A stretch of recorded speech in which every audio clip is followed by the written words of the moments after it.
cette bibliothèque a été une demande depuis très longtemps. Vous avez entendu au niveau du discours du doyen dire que depuis 1958, la faculté n'a jamais eu une bibliothèque indépendante. Nous partageons avec les autres facultés la bibliothèque centrale.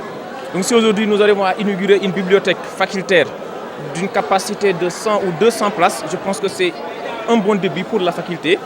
Et nous, étudiants, c'est ce que nous souhaitons. Et également, nous exhortons les autorités à renforcer cette bibliothèque. Parce qu'il ne faut pas également oublier que ce n'est pas une faculté de 200 ou 400 étudiants, c'est une faculté de 32 000 étudiants. Donc c'est peut-être une petite goutte d'eau dans l'océan, mais c'est un bon début.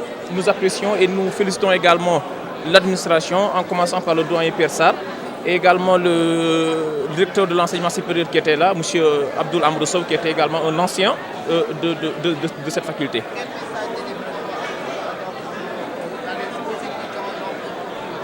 Voilà, c'est toujours un message de responsabilité, également de veiller à l'utilisation surtout de cette bibliothèque, avoir une bonne utilisation, en fait, consulter les documents comme il se doit, respecter les règles qui seront instaurées ou bien qui seront établies par les responsables de cette bibliothèque-là et fréquenter la bibliothèque, d'autant plus que maintenant c'est une bibliothèque de proximité. La bibliothèque centrale est juste derrière, mais quand on a aussi la possibilité d'avoir une bibliothèque à côté, je pense que c'est encore mieux. Il faut la fréquenter, il faut se documenter en vue d'avoir de bons résultats pendant les examens de question. Je pense que cette bibliothèque, en fait, c'est une bibliothèque cumulative. En fait, il y a une partie qui est numérique, une partie également qui est en fait constituée de documents sous format papier.